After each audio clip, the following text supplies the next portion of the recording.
We go. There we go. Okay, so I changed my camera angle, as you can see.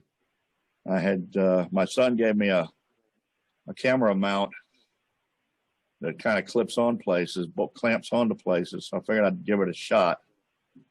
I've got it obviously over the lathe, and so this is a little swivel lid box with magnetic catches. You can see the magnet right there and right there. And I set this one too deep because I screwed up. I made the opening in the box too deep so that you can see, I can turn this the right way, that the hole for the magnet kind of wallered into the opening of the box. So I set the magnet a little deep. It doesn't really grab it too much like it should. And, but anyway, so a little piece of Osage orange that I had hanging around from somewhere. So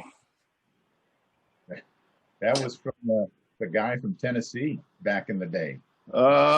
I think that one, yeah, I think that particular piece did come from him. So what I've got here is some Sabaku. And, you know, you can turn these end grain or side grain. That particular one is end grain, obviously. The one I'm going to do today is going to be side grain. So, you know, take a hunk of wood, fairly dry, you know, because it's a swivel lid. We're not worried too much about the lid fitting, obviously, like a regular box. So it doesn't need to be super, super dry, but, you know, it would help. So just, you know, take a hunk of wood and lay it out and cut it out on the bandsaw. If you got a bandsaw, if you don't, then you just have to, you know, worry about knocking all that stuff off on the lathe. So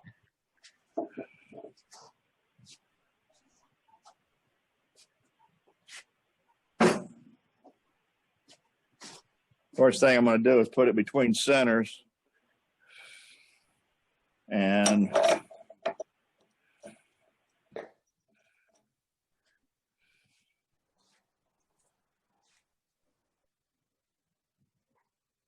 as most of you know, I've got a center, a 4-prong drive center spring-loaded pin that fits in my one-way chuck. This is made by One Way. You've seen me use it before.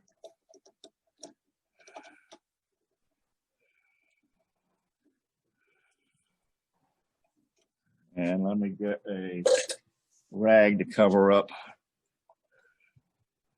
the keyboard on the laptop.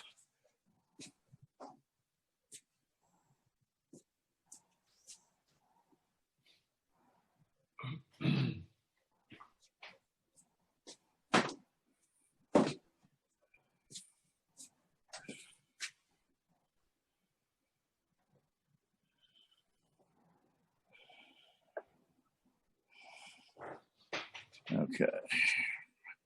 So we'll put this between centers.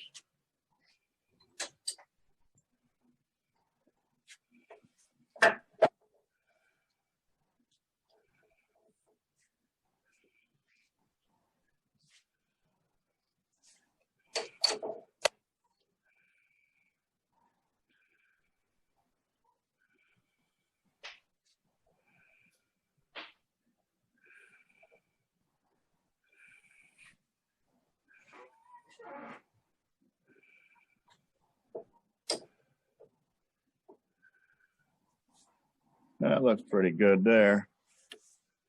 That's one nice thing about having a spring-loaded pin is you can put a piece on there and lightly put pressure with a tailstock and spin it to see how true it's spinning, which that looks pretty good.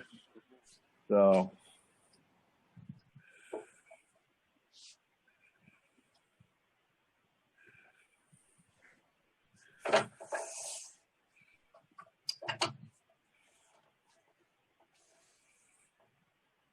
Bring this on up.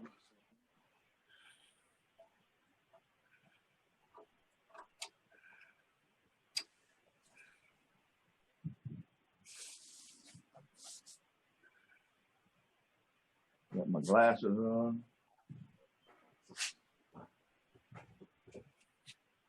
I'm just going to take a little spindle roughing gouge and make this thing round.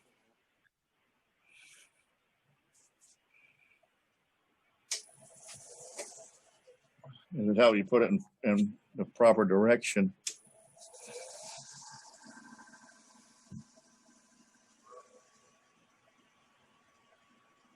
I'm running this thing about 1,500 right now.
Yeah, we got to take it way down. I got a saw cut right there. So let me knock her down.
Okay, so because it's side grain, we've got a little bit of tear out. So change the angle of the tool. Still got that notch in it too.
A little bit more.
All right, we're good there. So you want to get this leveled out nice.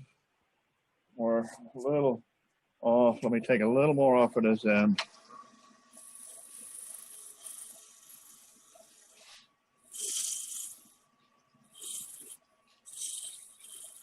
Of course, whatever shape you want, you can make these straight sided.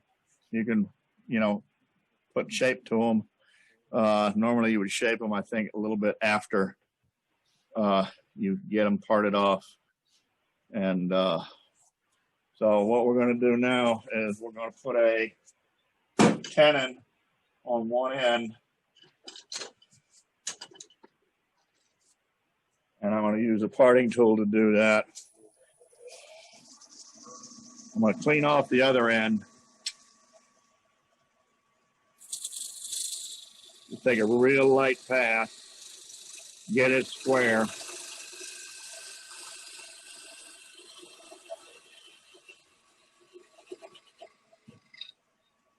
Then I'm going to get a little tenon on this end.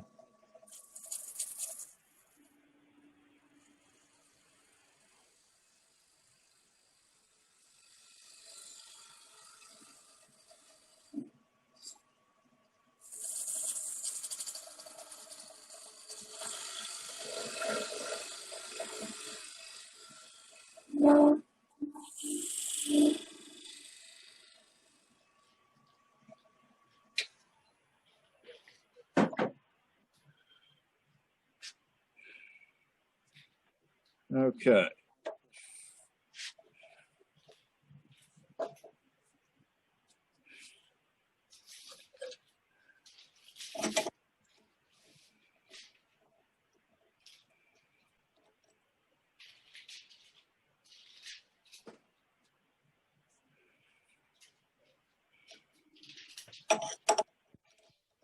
Well, that could have been a little smaller, but it'll be all right for what we're doing.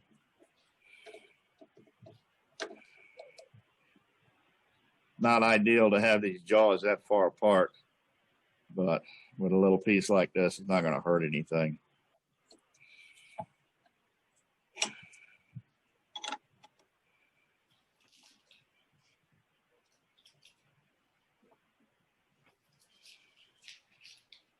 So what we'll do now is we're going to clean this other end. Well, actually, we don't need to. We're going to drill a hole in there.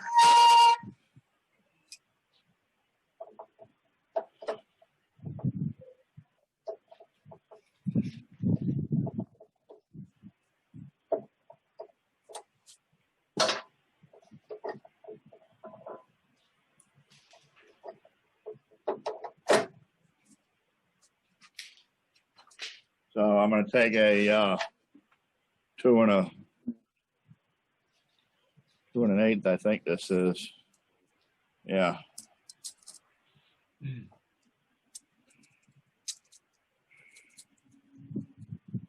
1/8 Forstner bit.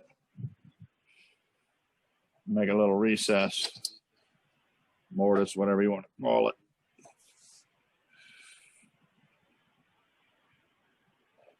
Just enough to grab it. And of course, when you're drilling, you want to turn your speed way down.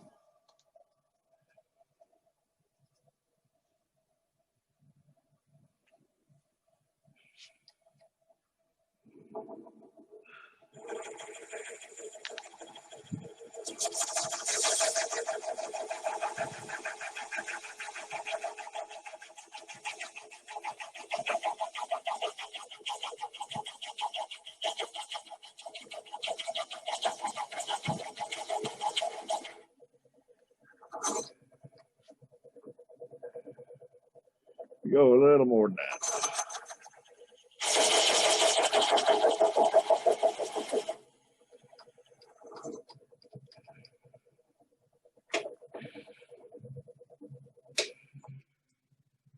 About a quarter of an inch deep.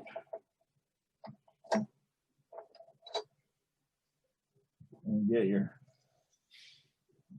drill out of the tailstock. As I've reminded you and Igor's reminded us last time, you put that drill in your elbow, it's no fun.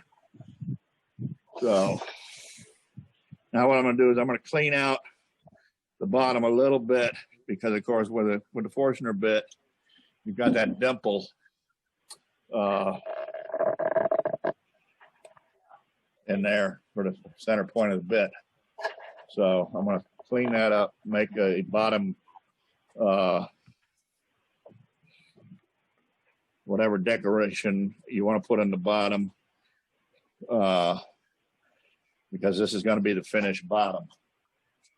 So.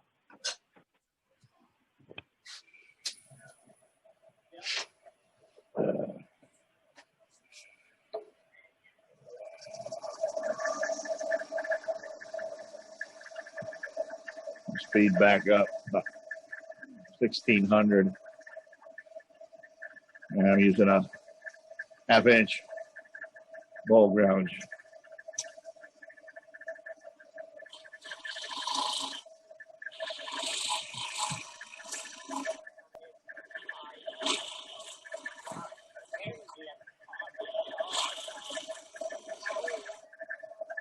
Yeah. Hello? Yeah.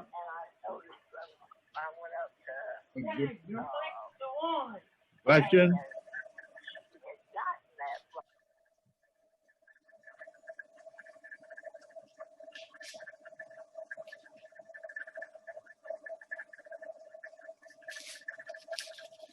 No, Ralph, that was my dad talking to my grandmother. Oh, okay. What that mute button's for?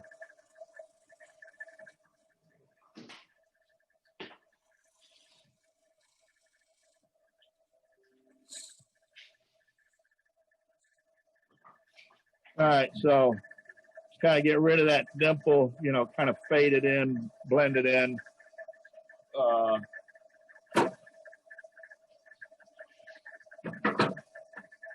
now, what you want to do is go ahead and sand that bottom.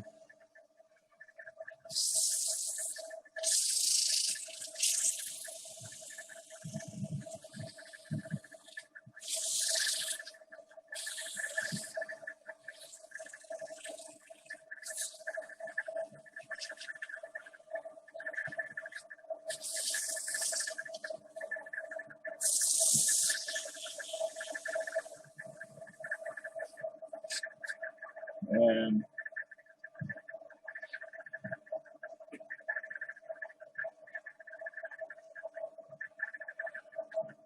I'm going to put a couple of little lines in there. That gives you a place to write your name and the type of wood that it is. A straight line makes it a little easier.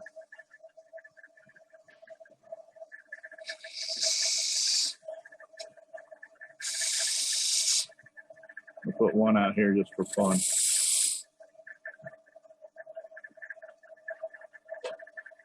Now that tool, you've seen it before. It's a copy of a Drozda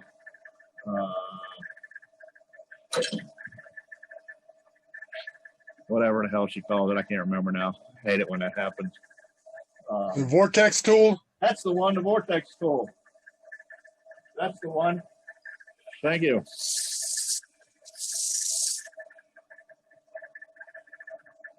And then if you want, depending on the wood, you can put a decoration in there with a texturing tool. Not sure how it's going to work on side grain, but I'm going to do it anyway. This is a, they call it decorating elf. got a ball cutter.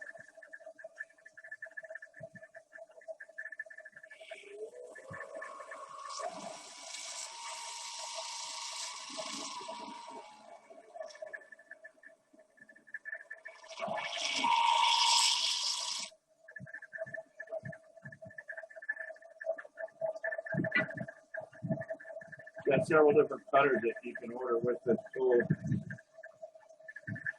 More like a teardrop shape, or it's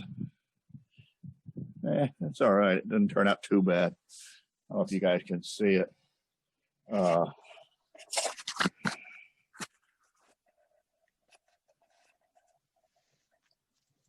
little pattern in there.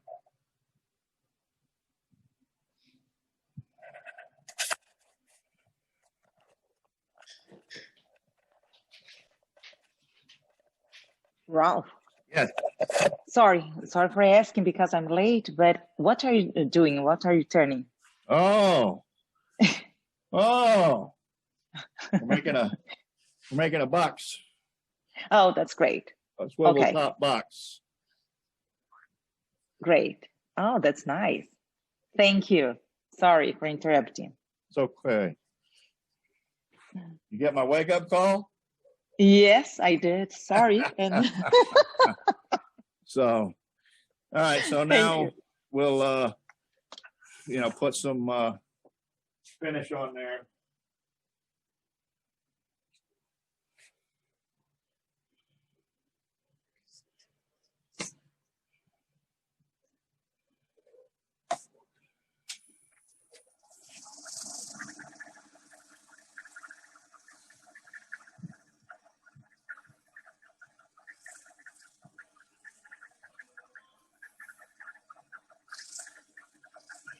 Because this is going to be your finished bottom.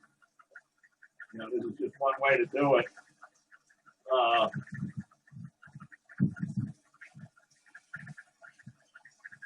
Some people make these, they put a tenon on the bottom, and then once they get the box part hollowed out, then they go back and turn it around and cut the tenon off and finish the bottom. But I found that this kind of saves you a couple of steps.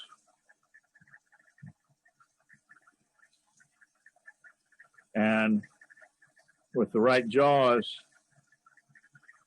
you're really not going to mark the interior of this thing up when you rechuck it, cut the top and everything. So now we'll turn this around.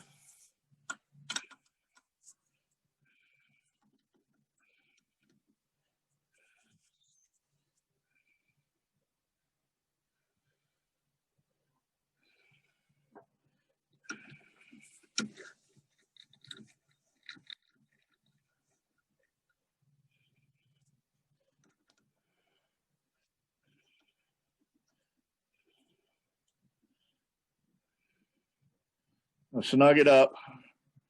You don't want to, obviously, don't want to kill it. And depending on if you got side grain, put too much pressure on it. And depending on how much wall thickness you have, you can pop it apart, of course. So I'll bring the tailstock back up.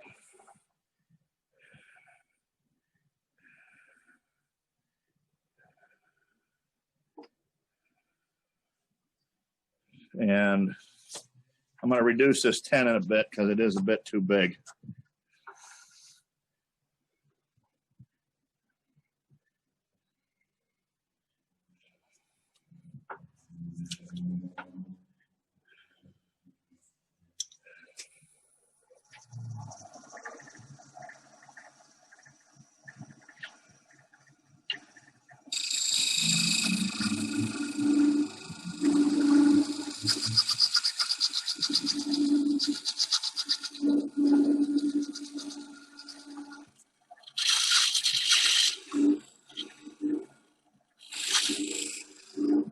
I know a lot of people make gauges to slip over the tenon that are set for their chuck jaws. I've found that with the chucks that I've got with the standard jaws, the number 2 jaws on these one ways, that if I make the tenon a little bit bigger than the diameter of the this particular one-way or Powermatic Live Center, that I'm pretty much on the money as far as the size of the tenon. So now what we'll do is a little bit of sanding.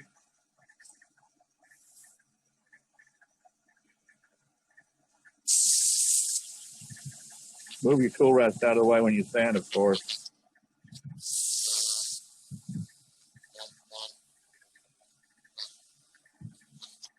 We've got a little bit of a whoop-de-doo there. You guys probably can't see it.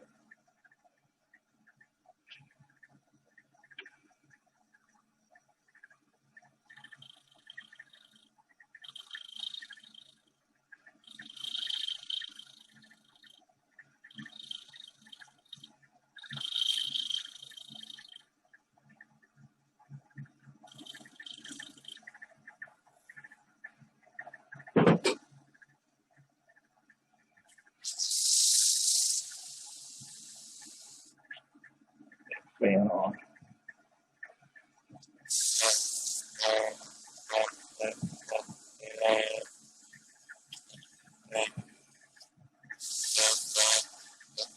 So now what we're going to do is we're going to start parting off the lid. So visually,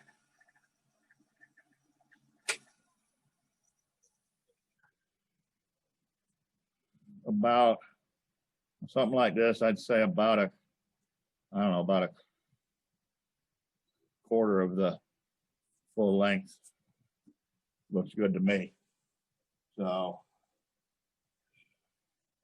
probably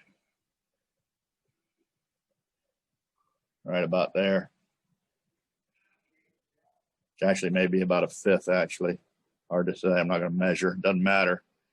Just do it.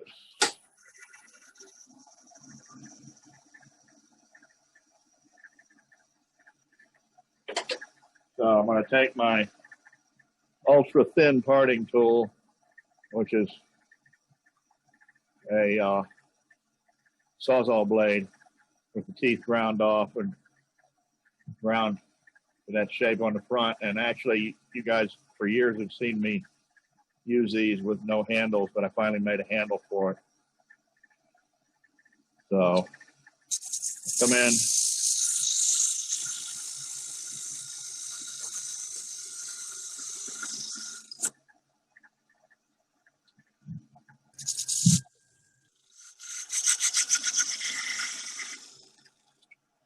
All right, so that gives us a good place to start. Get your tool rest out of the way. And now we're going to finish this with a real thin pull saw, Japanese style pull saw.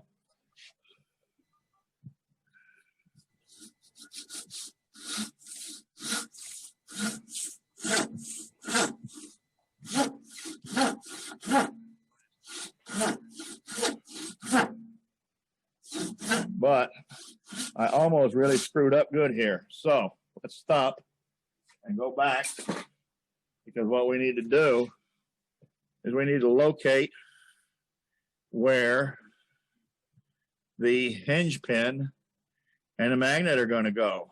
So some people do these, I guess, by carefully laying out. And I think, as Ozzy mentioned at the last meeting, he used some transfer points, but I found it's easier just to drill straight through the top all the way down. So I'm going to take this off. I'm going to leave it in the chuck. And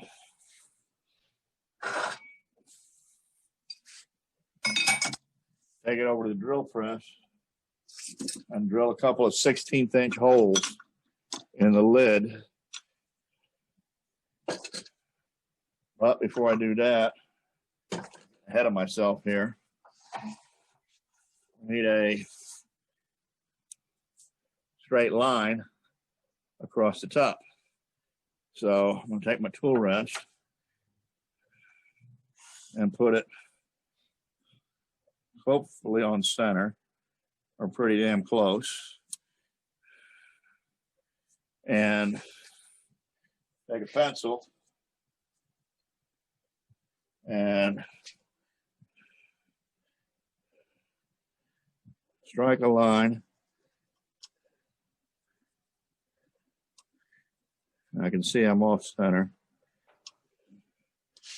And then rotate this 180 degrees. Do the same thing.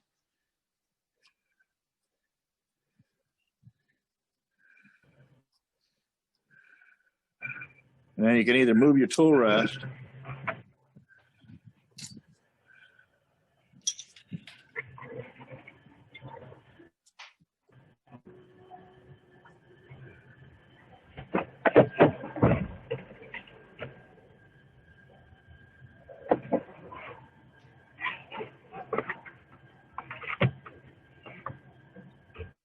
I got this thing all screwed up now. So I'm going to go over here. I'm going to do this. I'm going to do this. And then we're going to go back like that.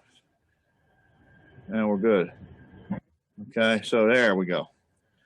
So then I'm going to come in about 1/4 of an inch, maybe a hair more.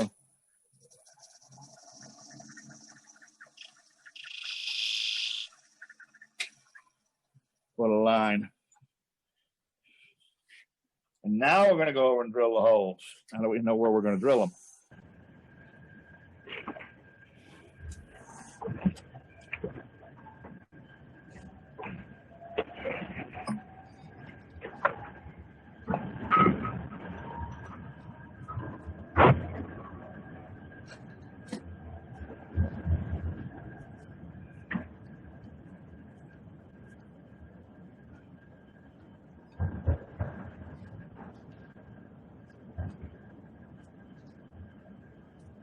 Just to make it a little easier, I'm going to go ahead and put a center punch mark on these holes.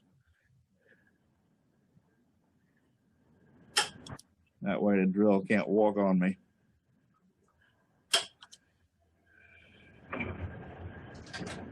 I'll be right back.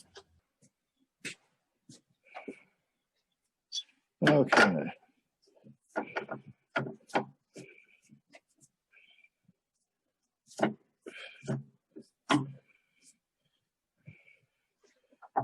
Now cut it off. Now we've got these holes. They're drilled all the way through the lid and into the actual body of the box. Be very careful drilling them that you don't get the drill stuck in there and break the drill bit off, since it's only a little bitty 16th inch drill bit.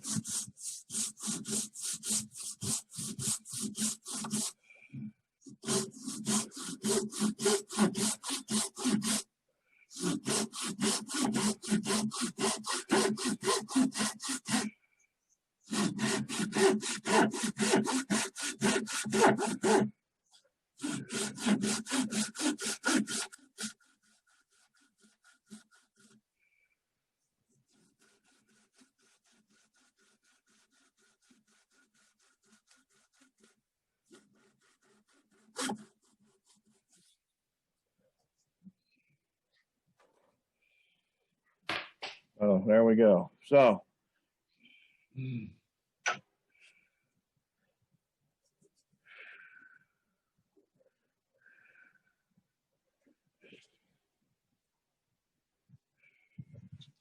I'll take a pencil, just kind of mark those holes so I can see them.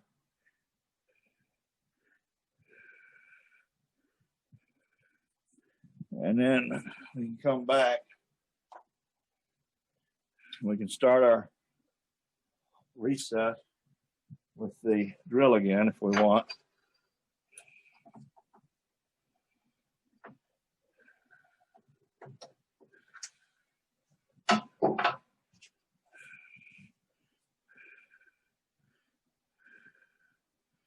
Yeah, it'll give us enough room.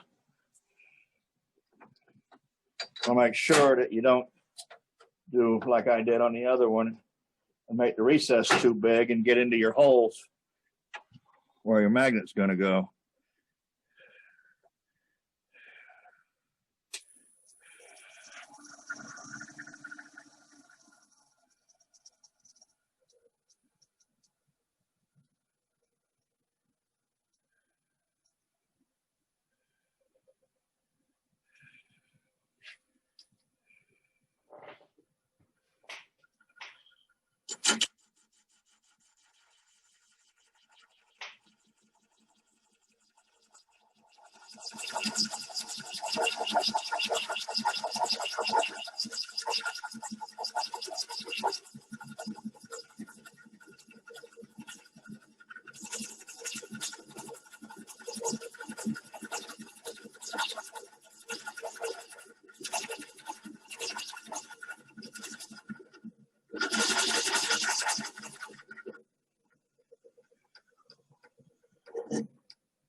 Okay.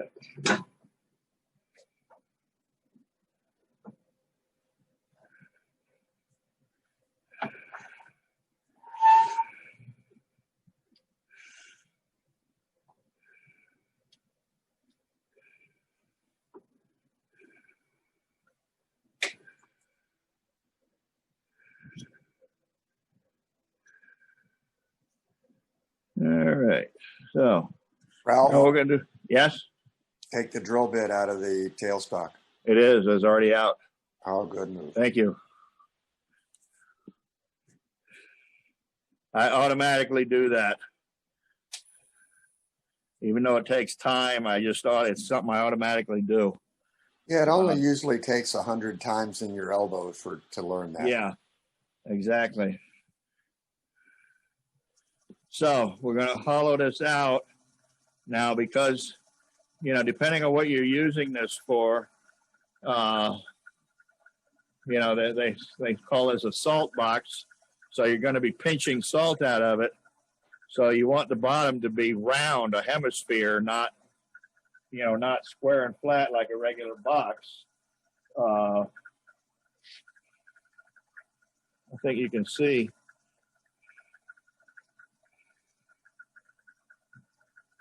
This is just dished out. I don't want to be too deep. We're not concerned with the weight of the box. So we'll get the bowl gouge again, and we'll just kind of make a hemisphere here in the bottom.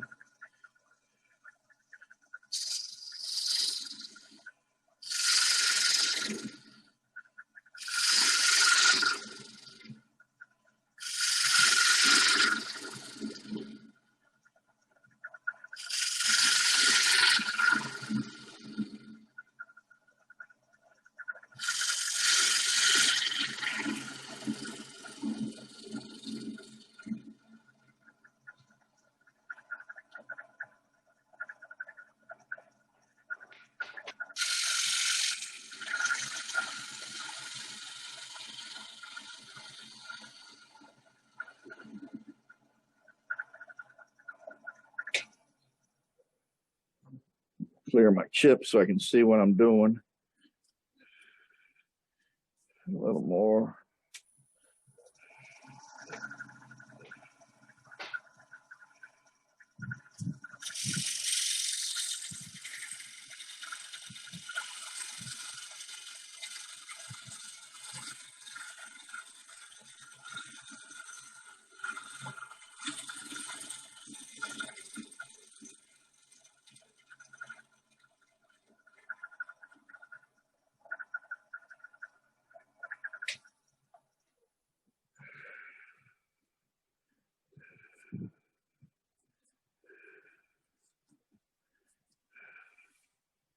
A little bit more.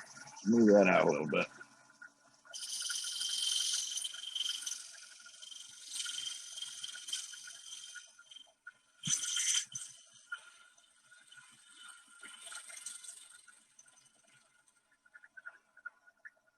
Okay.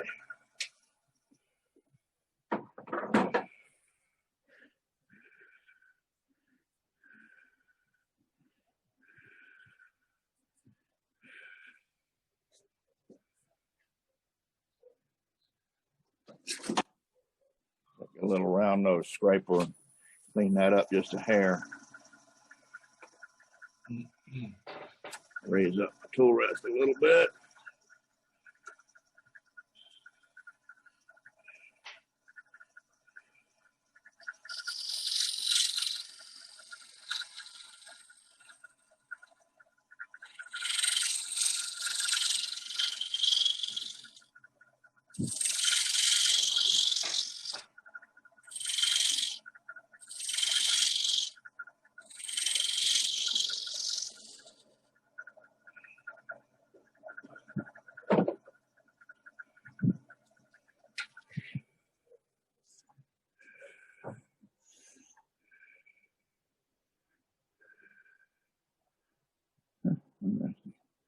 So now we'll sand this.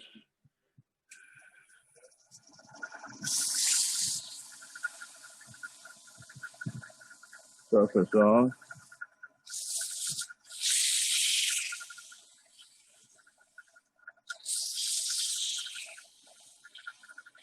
Sand up the inside. I'm just hitting this with some 220. You can go higher if you want.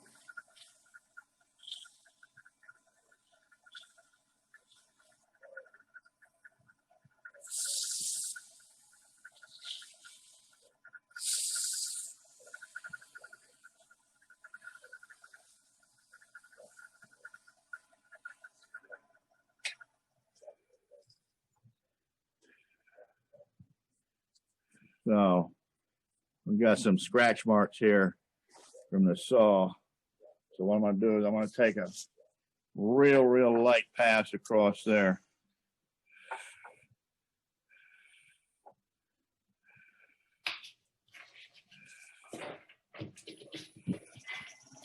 You also want to make sure that this is flat or slightly in.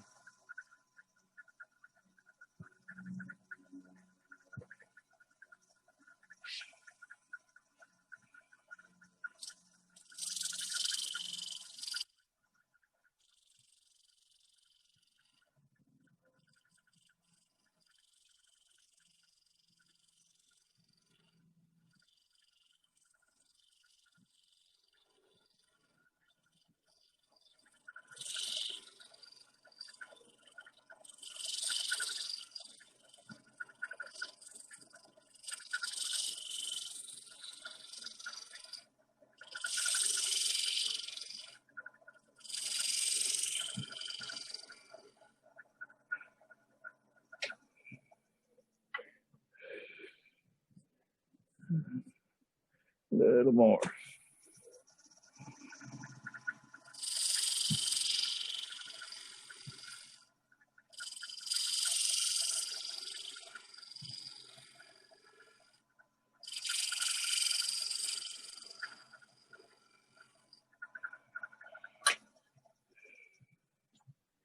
Yeah, that looks much better. Take your tool rest, put it up there, and see how flat you are. So, you know, you don't want the inside sticking out further than the outside edge, or else you're going to have a gap where the lid goes.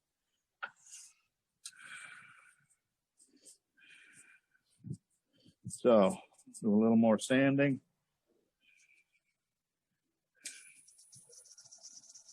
Turn down my speed a little bit.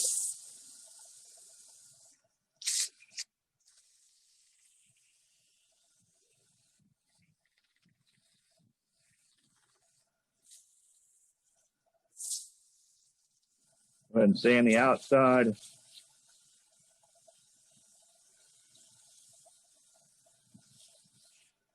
I gotta get those fans going.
finish on.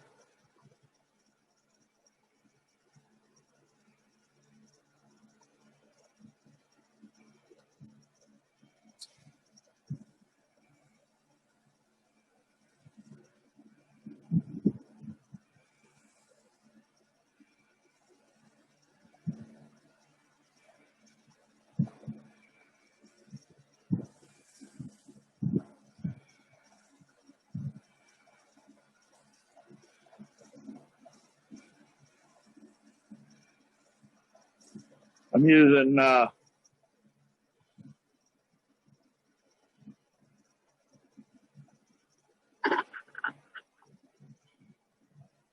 Howard's bead wax. I can use the butcher block stuff.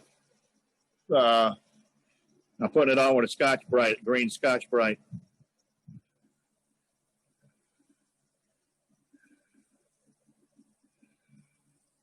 Varnish it in. You can use, mineral oil and beeswax, red lead paint.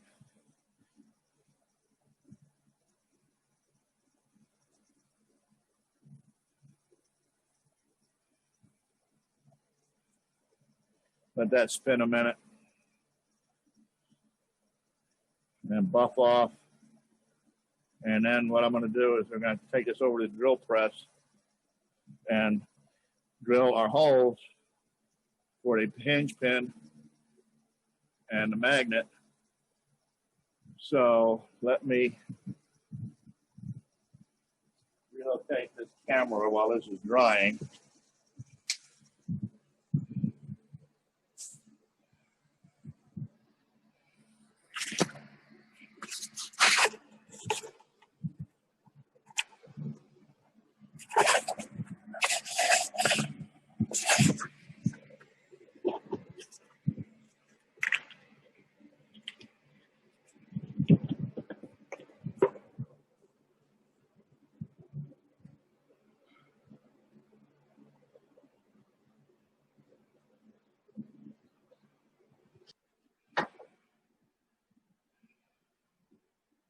Okay.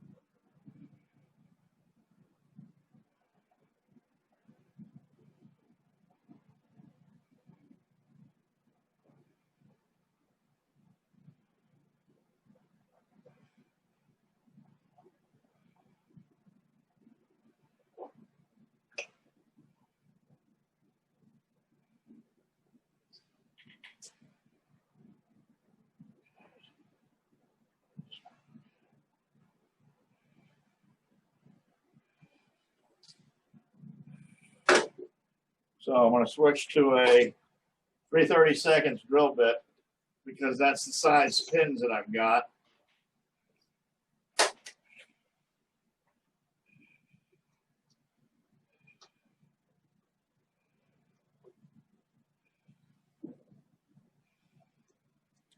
You can use, you can go bigger. The reason I went with 3/32 is because that's the size raising rods that I have in stock in my shop. So,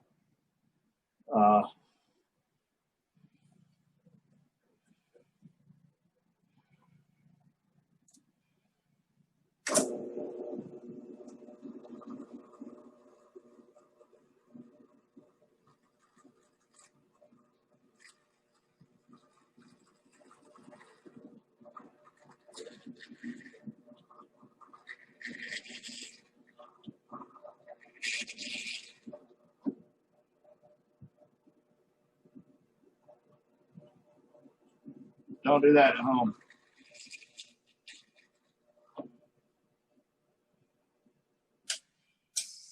So that's done.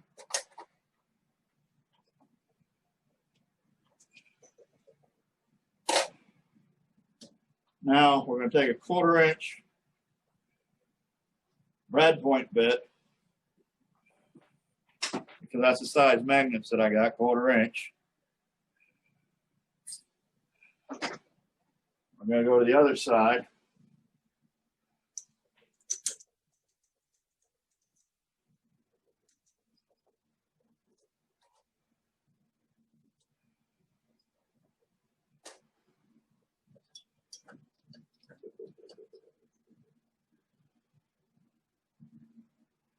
Very carefully.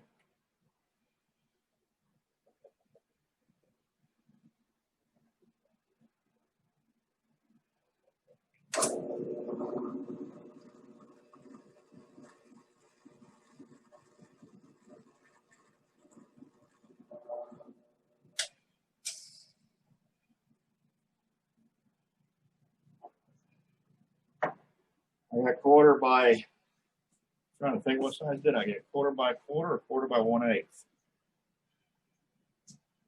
Oh, I put them.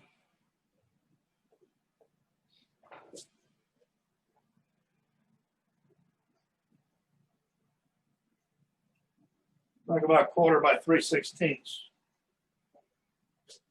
So very carefully.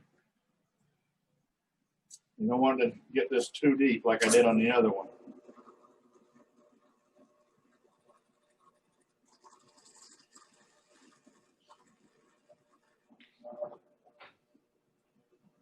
That'll do it right there.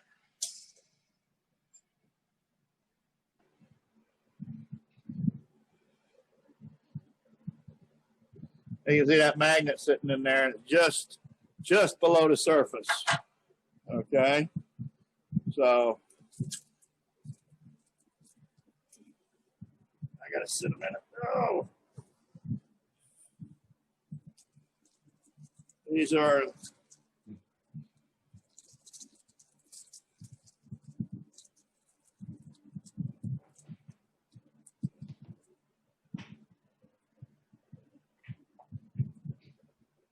obviously they're all stuck together.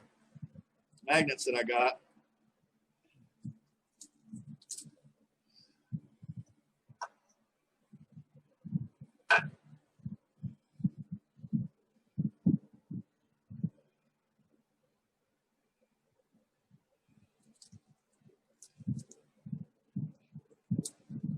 So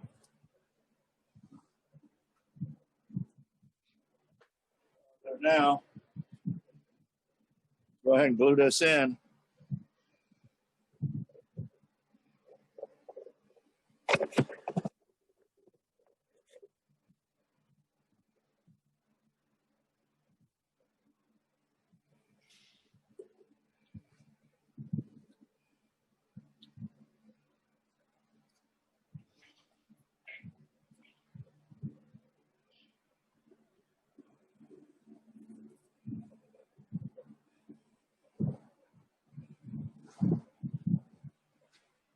So what I've got, I got 2 magnets on a piece of this tape, one on each side, obviously.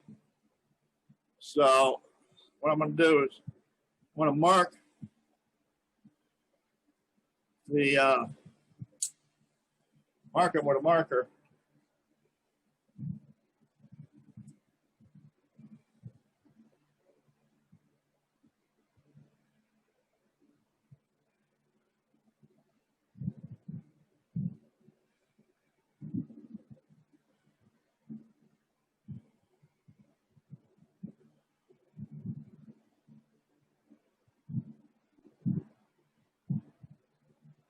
This is only so I don't forget what I'm doing. Okay. The magnet that's on the side of the tape with no stick to it, that's the one that gets glued into here. Okay. So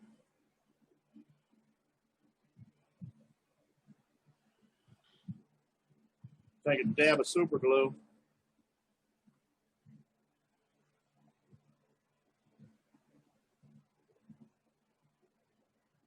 Too much.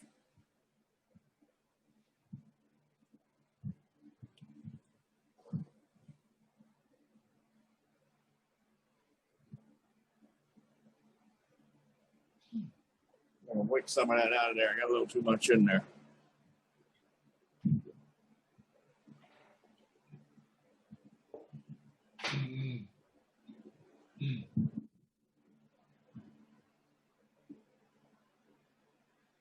Okay.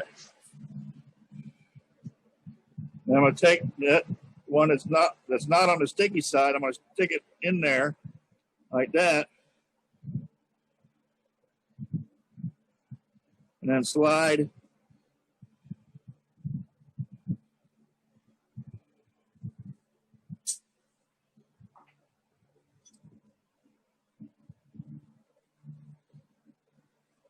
the tape off, and that way the one that's still stuck to the other side of the tape.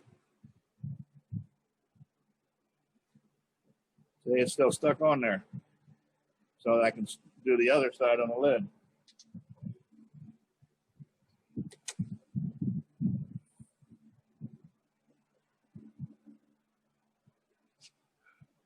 So, set this aside. Out of the way. I'm going to grab another chuck. Obviously, if you don't have multiple chucks, then you have to take that off and use that chuck.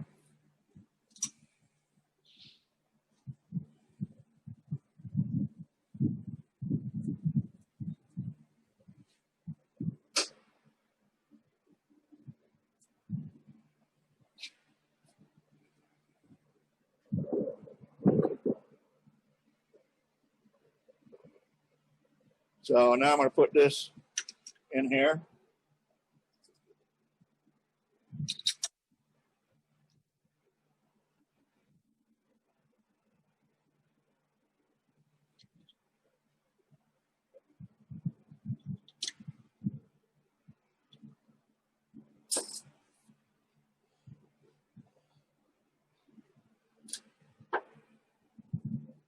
I'm going to put another recess on the inside of the lid.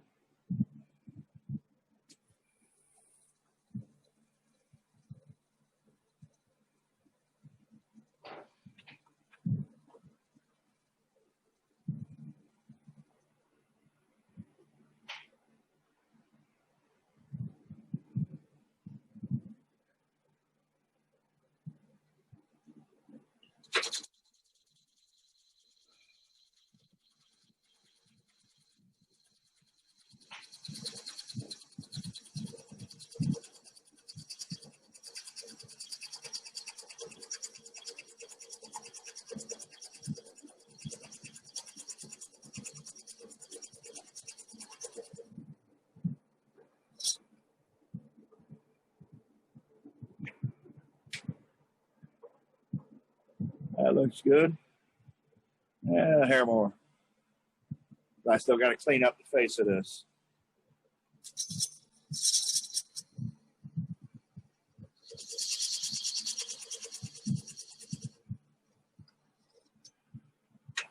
All right.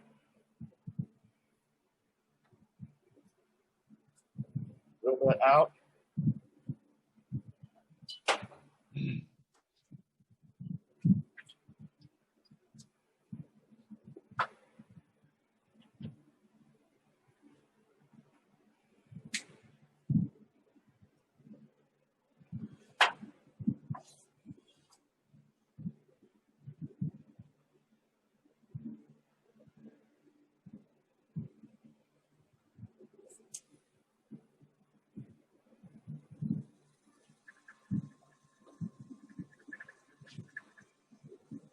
And again, clean up that inside.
little bit more.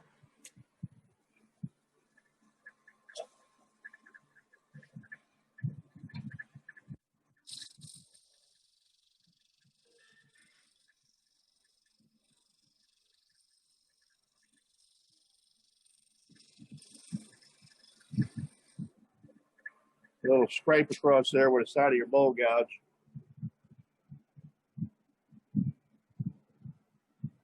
There more.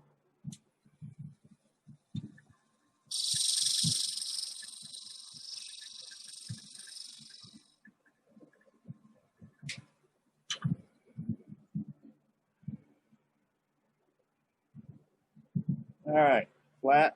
Check that. Nice and flat. Sanding.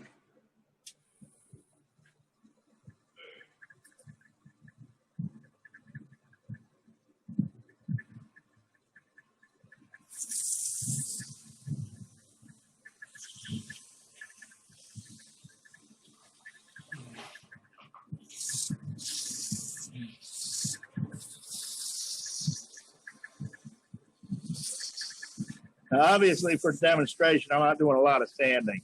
You know, you can sand these down to whatever you want.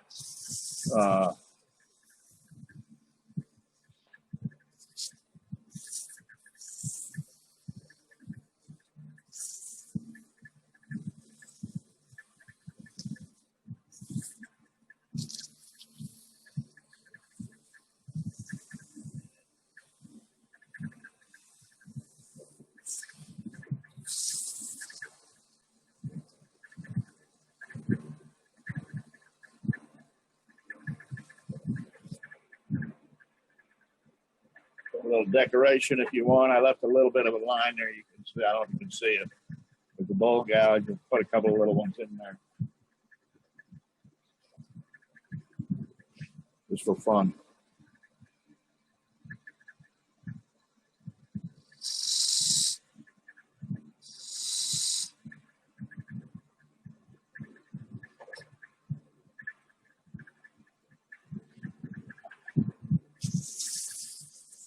Just touch it in with paper.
So now the inside's finished. Inside of the lid.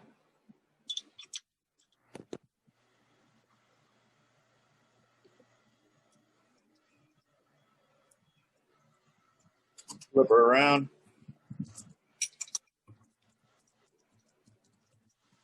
Ralph, Yeah. question. Don't you want to drill the inside, or are you going to wait and turn it and hold it on the chuck the other way? That'd probably be a good idea. Thanks. Getting way ahead of myself here today. So let me throw that back on there, make sure it's true, fairly true, and kind of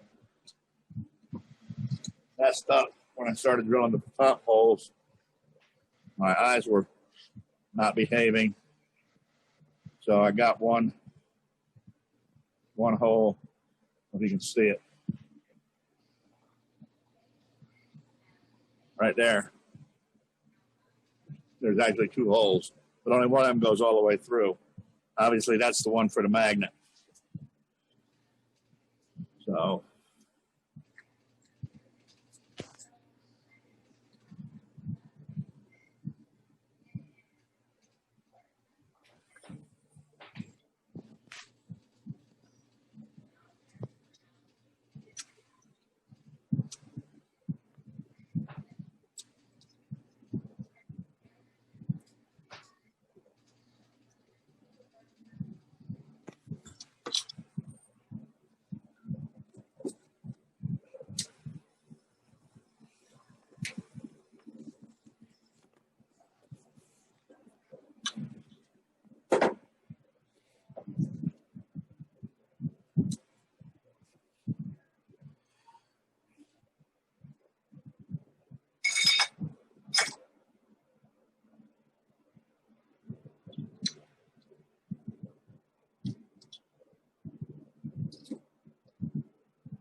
Glad you were paying attention, Dave.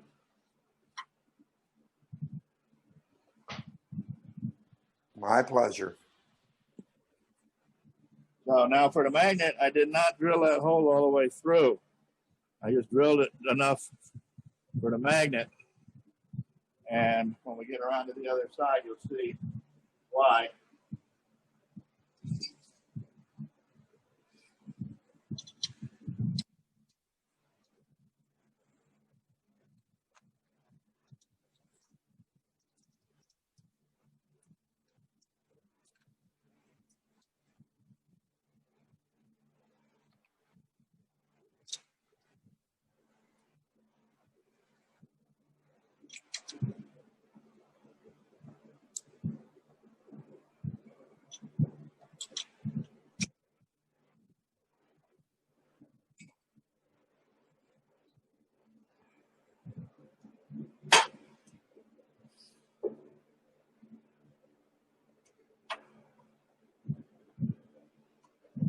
So now we're going to finish the top of the top.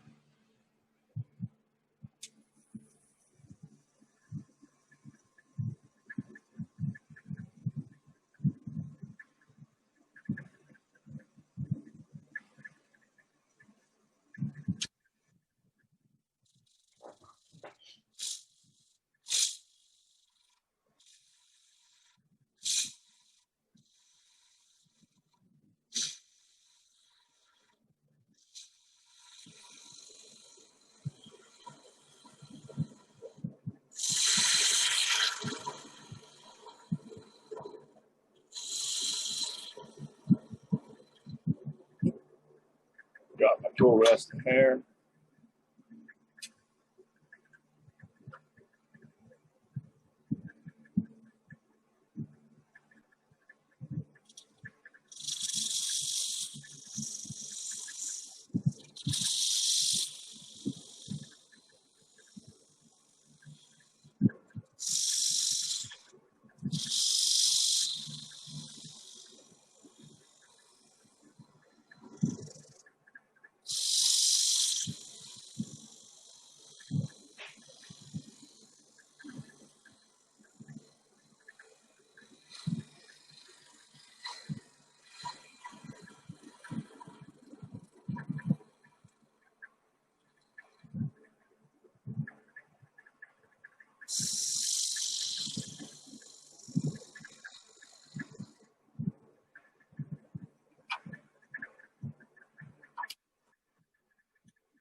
Okay.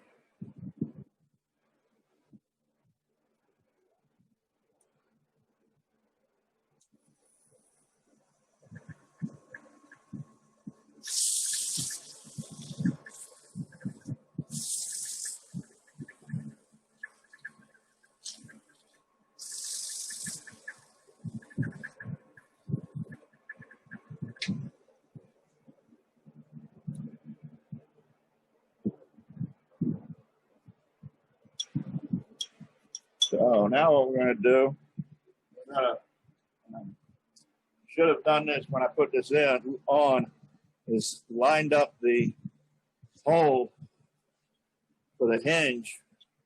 Should have lined that up with a slot in the jaws. So I'm going to fudge it over a little bit now.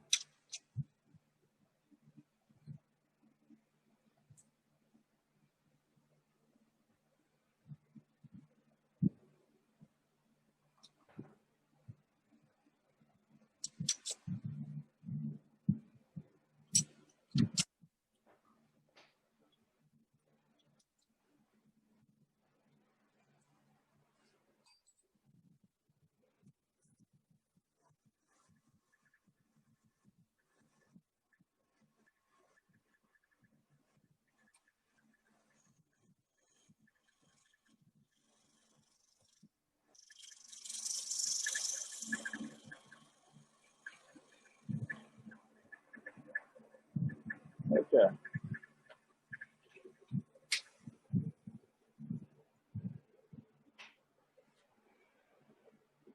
So now we'll go back over and we're gonna, where the magnet is, we're gonna drill another 1/4-inch hole. Obviously not all, neither one of these go all the way through.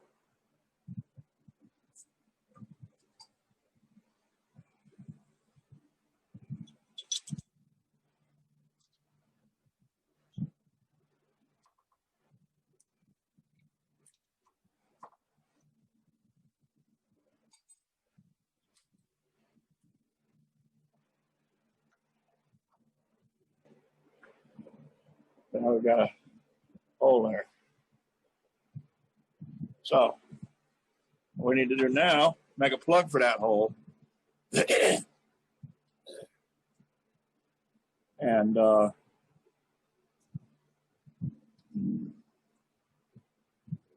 would normally make that out of something black, but I can't find it. I got a tiny little piece of black wood around here somewhere, but I don't know where it is. So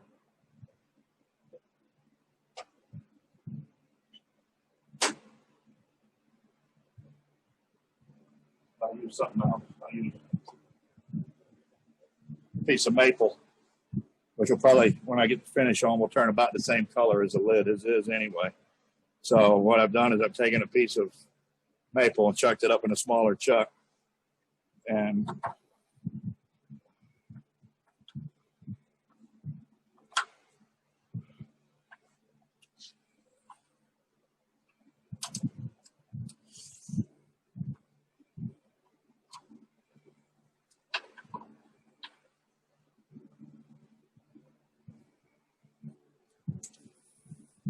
made a little dowel.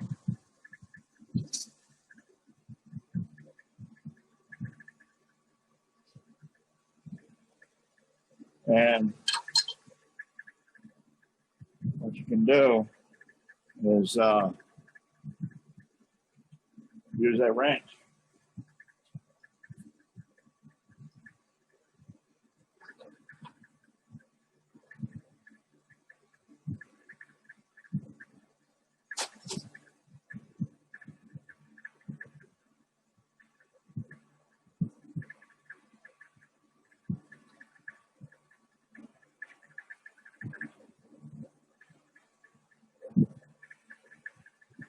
Quarter-inch open end wrench for the size of the dowel, the size of your dowel.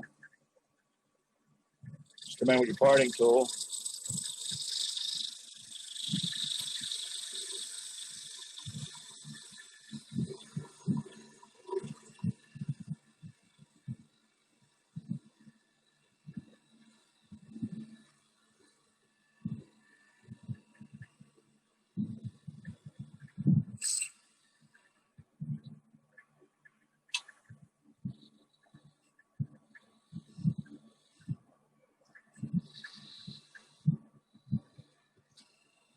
Till the wrench drops over.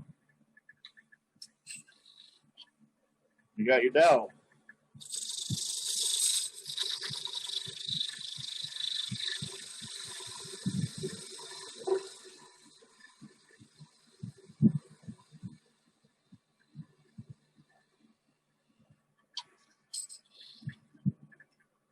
So I'll make it a little extra long. That way, I've already got the right size dowel for the next box. If I'm going to do more than one. And then we'll take a parting tool, a little thin one there, and part that off.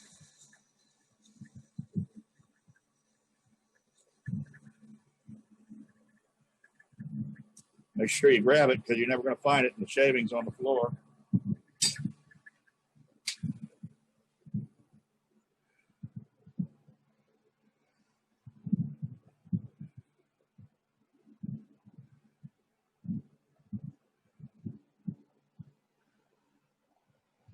It ain't that big enough.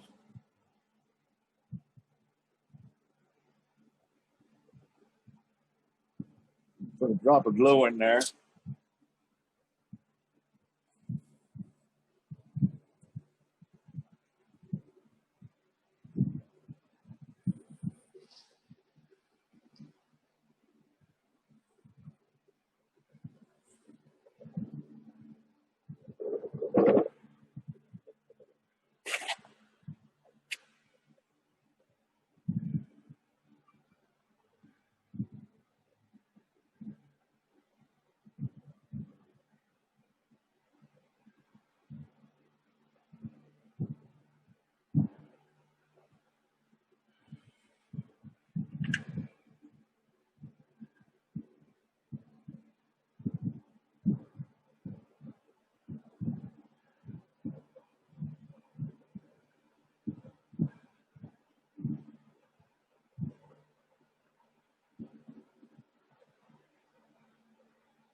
shot a activator.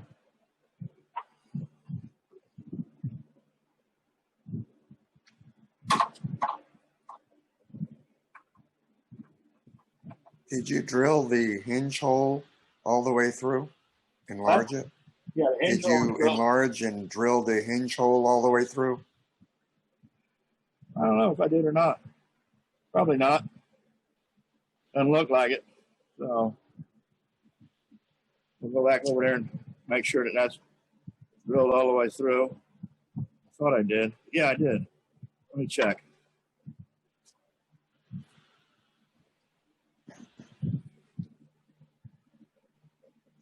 Yes, I did. I did drill it all the way through to the right side. Thank you. So, throw this back up on here.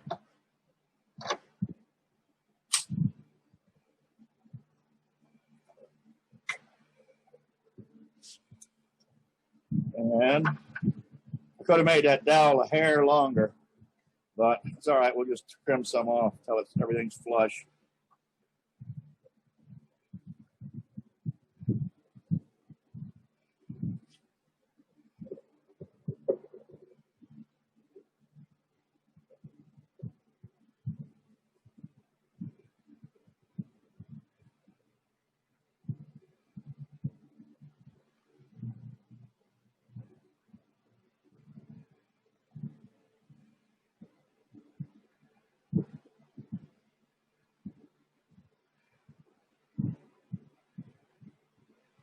So, clean that up.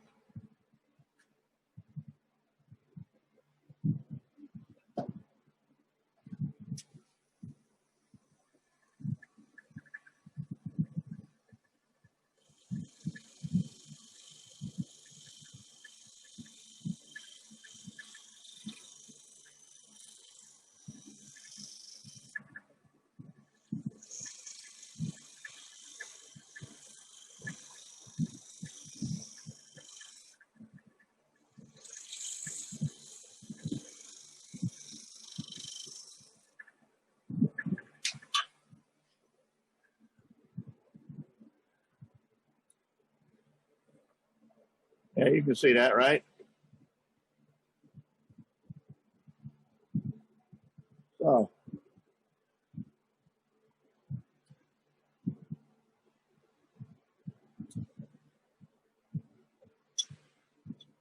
now we got to put our hinge in. So what I've done is I've taken a piece of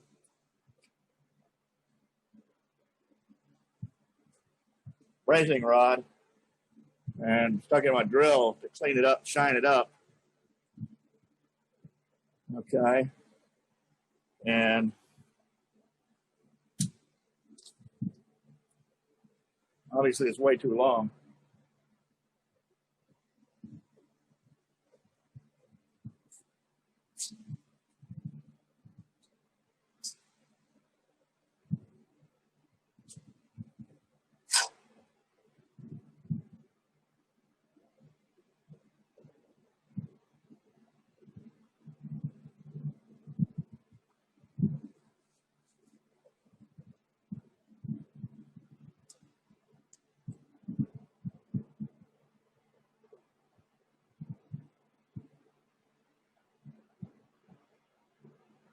So I'll cut it off.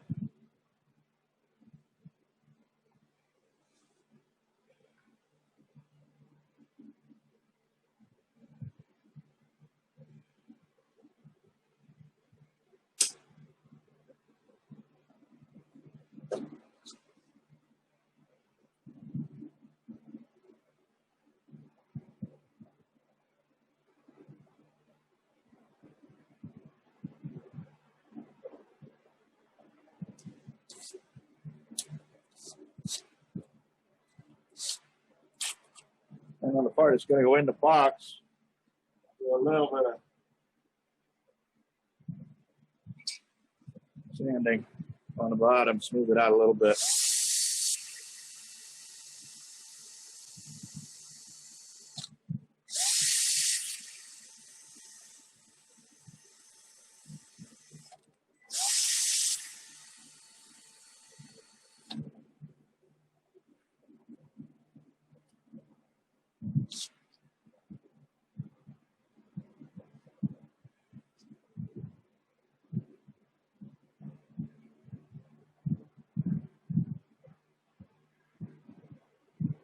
push this through.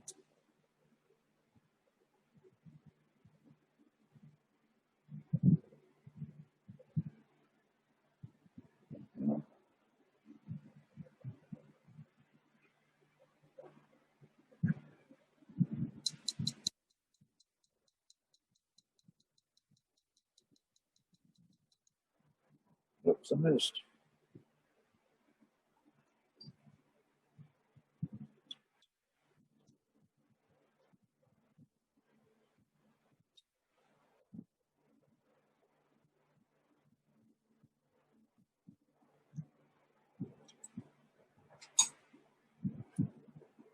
Knock that in there.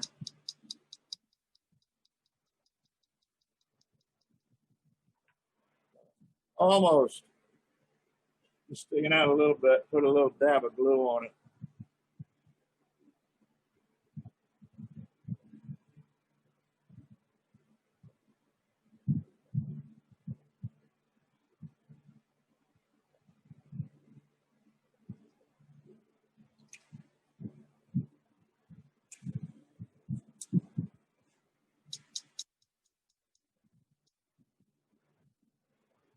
Knock it down to where it's almost flush.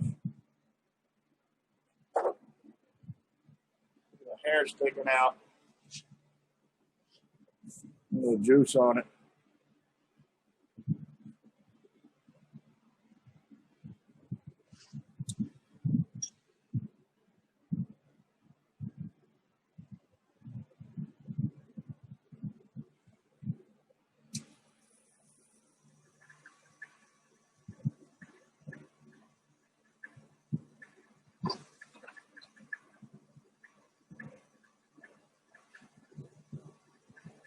Take the scraper just very, very carefully.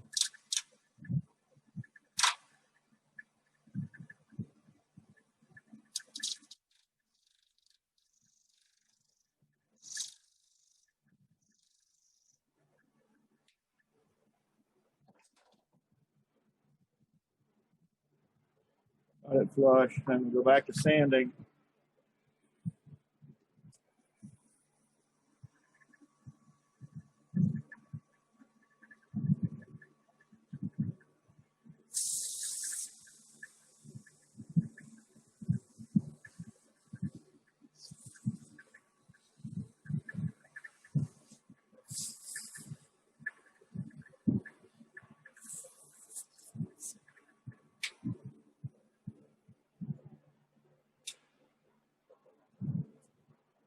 Throw it in reverse just for a second.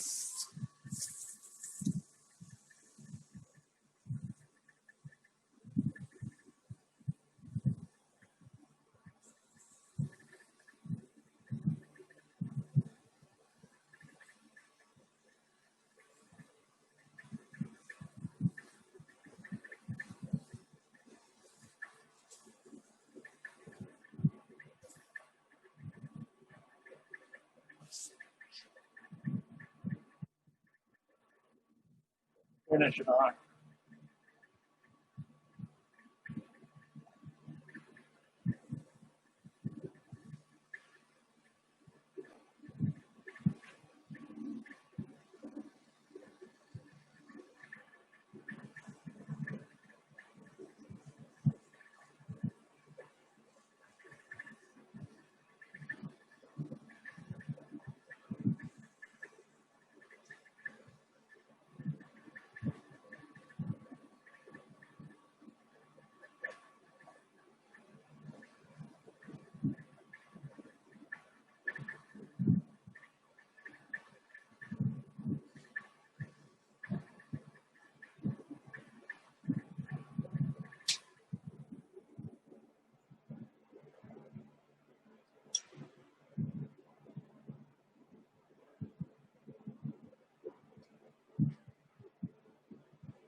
gotta put the magnet in the hole in the top.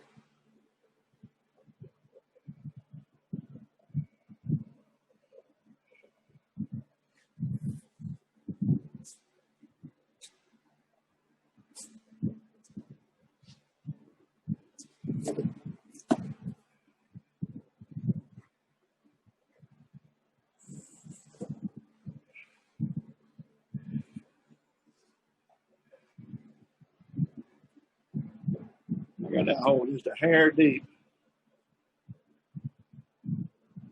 I'll put a little bit of stuff in the bottom.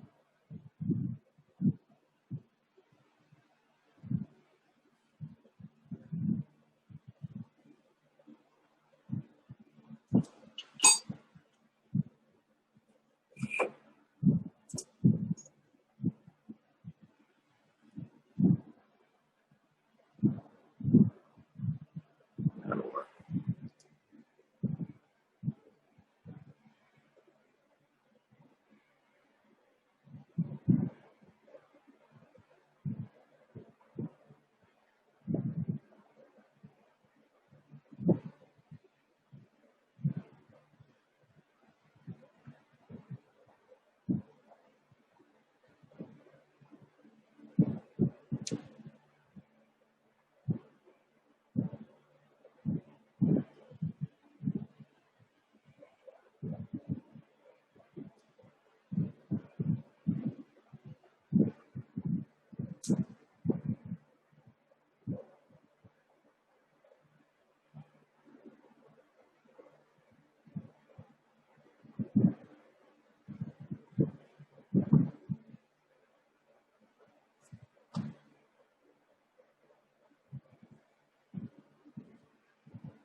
Well, let's hope it fits.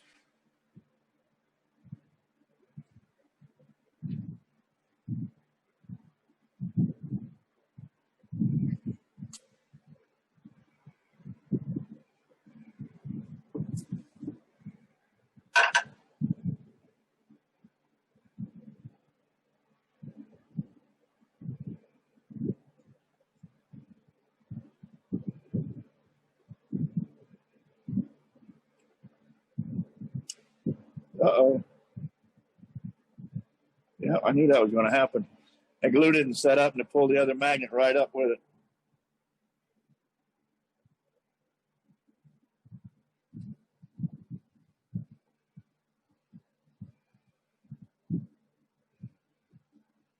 Huh.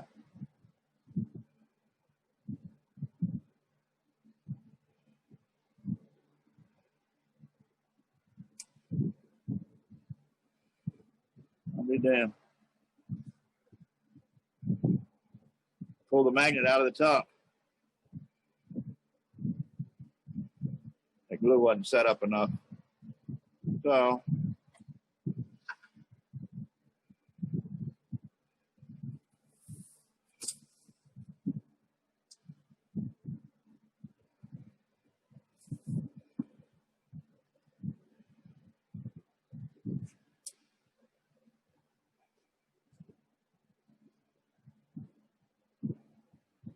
that glue that I use, this one here, has been kind of old, so it takes a while for it to set up. So I use some of the fresher stuff here.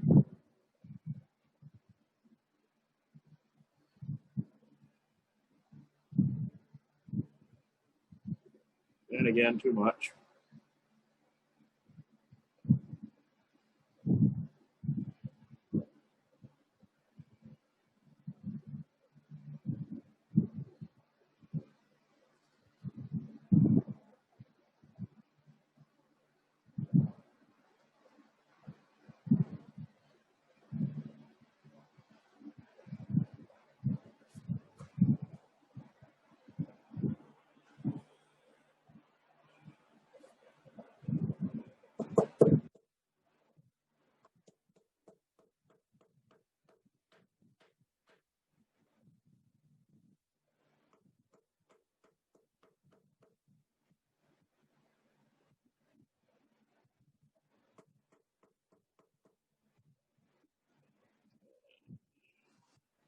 A little too high.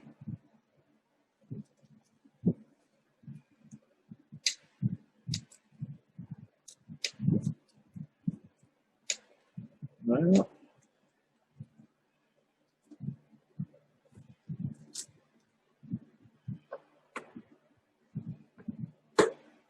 there we go. You know what they say? Smash it to fit and paint it to match.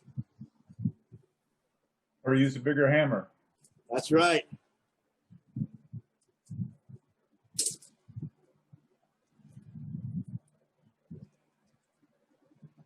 Oh, shit.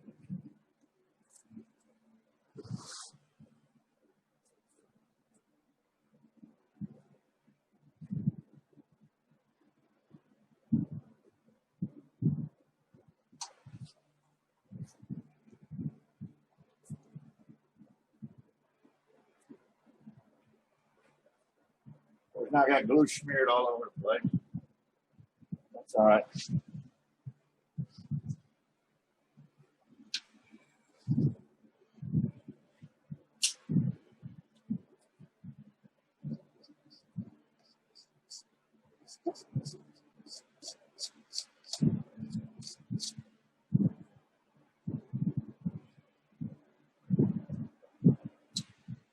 Scared to put it on there because it pops out again. I'll give it a few minutes. So,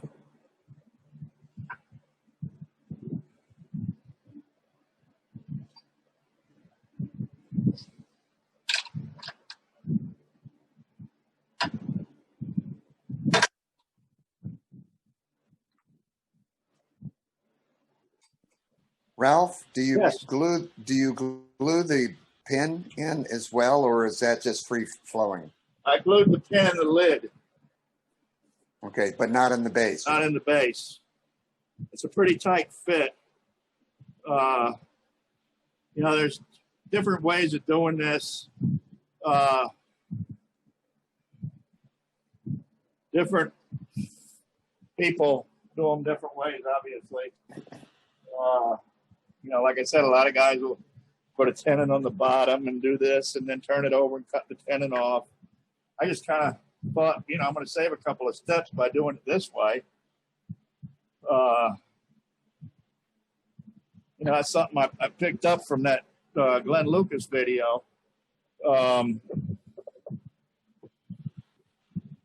You know, where he was doing the platters. So, you know, you've got your platter mounted.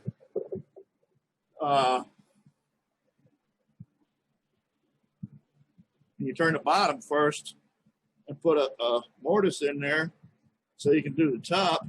Well, you know, finish the bottom, make the bottom completely finished, sanded and finished and all, and then just turn it around and chuck it up and do the top. You're done, you know, saving steps. So I figured, you know, I'd apply the same thing to this.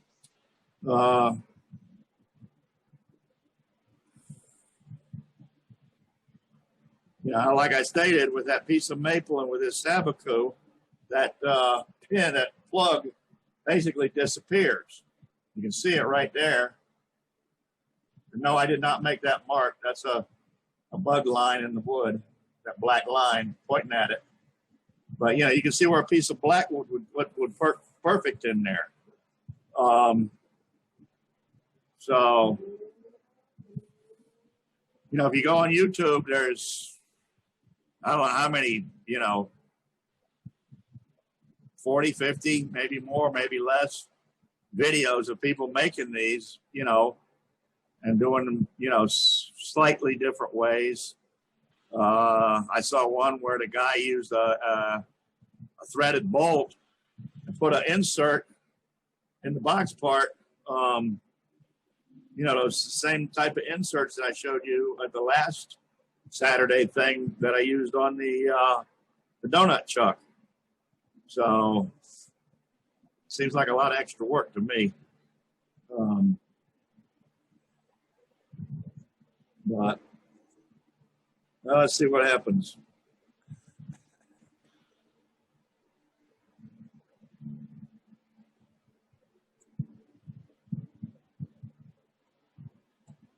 Oh, Okay. So.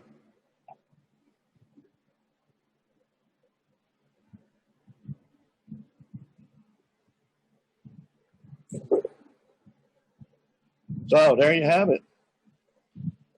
You bring Very that nice, around, Ralph. it actually does kind of pop shut. I don't know if you can see that. Hmm.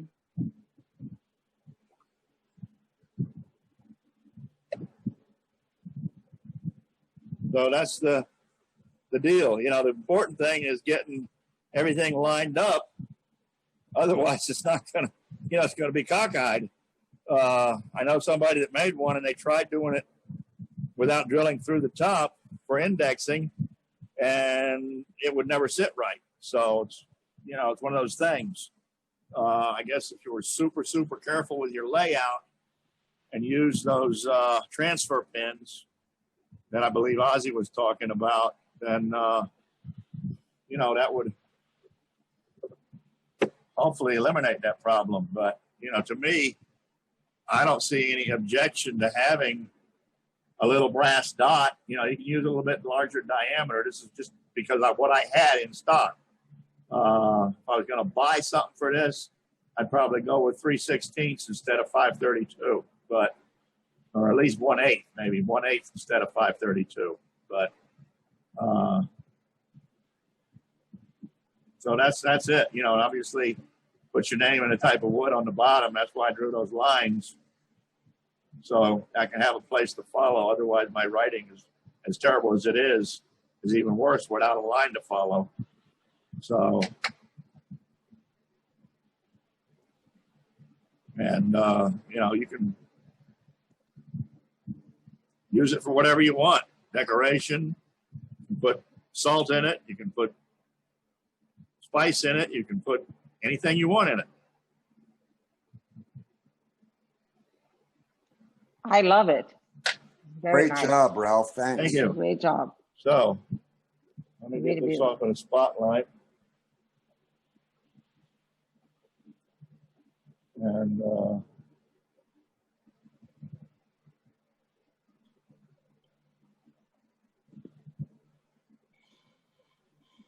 go to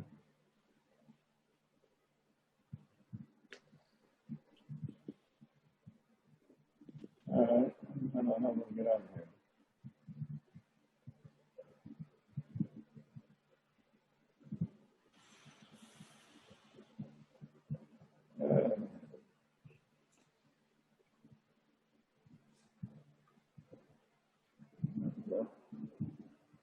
All right, there we go. So, anybody got questions? To the wrong David. There you There go. we go. What it was is this is a piece of camphor I had a while ago, and I had a couple grooves turned in it, and I don't know what I was going to do with them. Beads, but they were really made with a skew, so they were square beads. So the last AAW journal, they talked about using the Milliput epoxy, Right. colored epoxy to fill it in. So I tried some. This is a turquoise, and I think it. I don't know if it went on pretty easy. It was easy to fill in whatever I missed, versus if in the past, if I had something like this, I'd use epoxy and use powder or use glitter or whatever the case may be. But then you have to keep filling it in. And if I used epoxy, I'd have to keep spinning it on the lathe, a regular epoxy. But with this stuff, you just knead it, and it's feels like putty, like clay putty, and you Right. just put it in. And it says 3 to 4 hours, but I waited overnight. And to turn it and sand it was real easy. And to go back, there were some pits. So I filled those in. It was easy to fill it in, go back and sand it again. But now I'm looking at it close, I see I have some tear out I got to work on. But anyway, so I'd give it a try. I gave it a try, but I don't know if I'd do it again. You know, I don't fill in too many grooves like this. I know David Goldsbein does it a lot, but he spins it, I believe, when he does his mixture. No, he's doing a whole different process. Okay, He's using dams. that's right. He uses dams in it. You're right. Because So, but as far as spinning it, you know, if I do something like that, I wouldn't do groove. I have done a couple, But for filling voids, I use the 5-minute epoxy, Right. I do too. and I just kind of smear it in there. But the problem is it runs. Yes. So, like you were saying, you got to have what you're filling up on top, and then let that dry, and then move over to the next spot. It's a pain in the neck. That is, yep. Takes longer. But this was, all one spot. But I found out too by working with it. Obviously, it wasn't obvious at the time. It was a lot easier working with smaller pieces. I cut off like a 1/2-inch piece of each type. There's like a turquoise color and another darker color. It looked like darker blue. You mix those together and it turns turquoise, and it's done. Then you knead it like you would dough to like a string. And it was just harder to work with the bigger pieces. The smaller pieces it seemed easier to less than a 1/2 inch to work with, to put it in. You couldn't tell that there's smaller pieces versus a longer piece. They get a hammer, smash it in there. There you go. But that's it. And then also I had a little tear out in the center. And so I filled it just to see what it would look like. I think it looks like you can't really see. It looks like a fish. Yeah. It looks like a fish in there. Oh yeah. This way it looks like Elvis. No, that's all. Hey. Fish. Yep. I think you're fishing for votes. There you go. You're right. That's it. That was it. That's it. Okay. There's others that, when this pandemic started, I must have turned 5-6 bowls, and now I'm just getting around to finishing them. Yeah, finishing them was a pain. I hate it. Yeah, especially if you wait that long and you have that many. Yeah. I'd rather make bowls than finish bowls. Yep. So then I stop and I turn another bowl, and then there's something, go back to pens every once in a while, but oh, Well, that's one of the cool things about little projects like we did today, is that you can finish a project in a couple of hours. right. So Yeah, it's like